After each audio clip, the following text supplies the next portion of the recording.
how to get karma to work for you in the way you want. Karma's always working.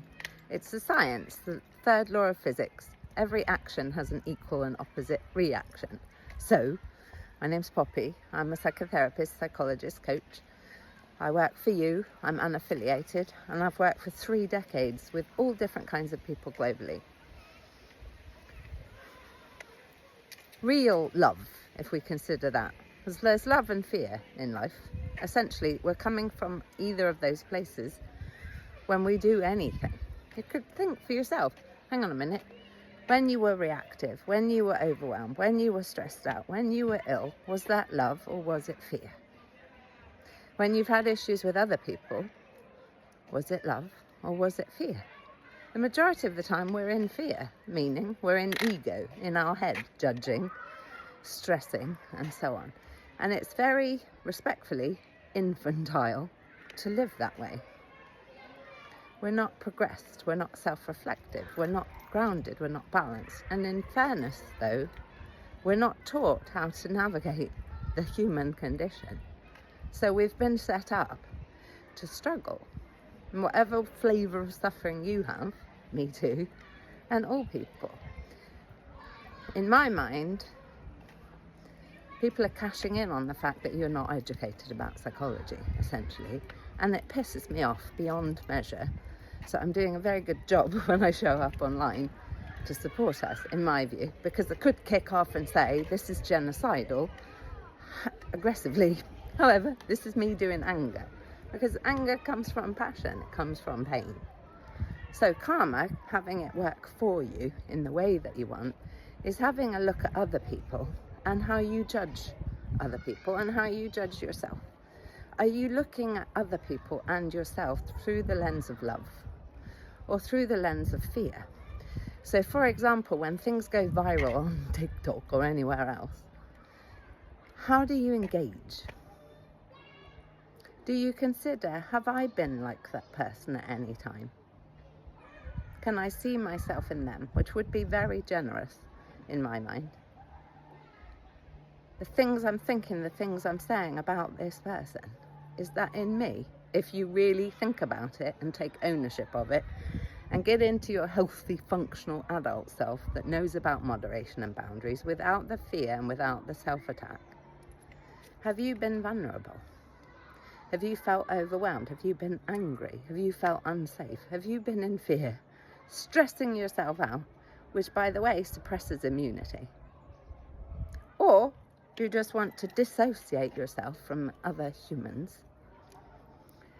Say, that's nothing like me, I'm not like that. The more angry and reactive and judgy we get about other people's behaviour means it's closer to us than we think.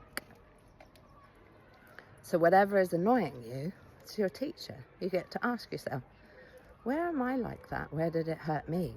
And what would I like people to send me if I was struggling in that kind of way? Particularly when it's obvious to other people, when the camera's on someone and they're suffering and we're all looking at it. How would you like to be looked at, talked about, and talked to? And are we doing that with other people? And if we're not, that comes back to us. It's physics. So whatever we're doing to others comes back to us with gusto, and it will keep happening. If you think, hang on, she's talking crap, have a think in your relationships.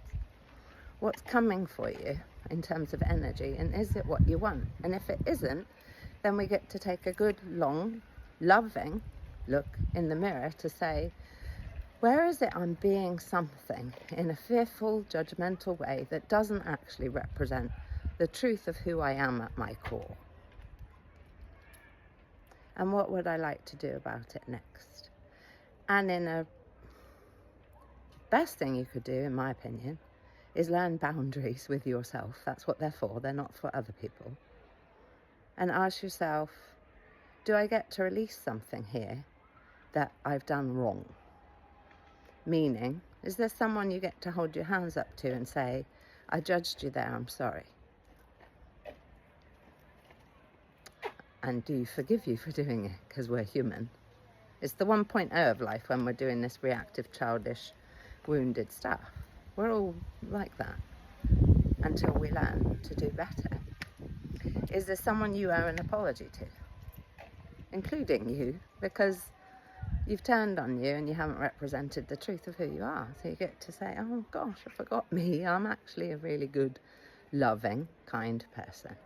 I was obviously in fear that what I've seen I don't want to identify with. If you've been attacking or judging, is you've thought, I don't want to be that, I'm not that.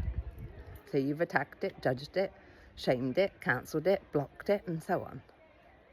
When we do that, it means we're afraid of who we are with all of our everything. So you're judging you when you judge others, and you're loving others when you love you. So it's a choice point. I get it. We're not taught this, which is why, again, I do my best to put my head above the parapet and say, oi, this is not good enough. We're human over here.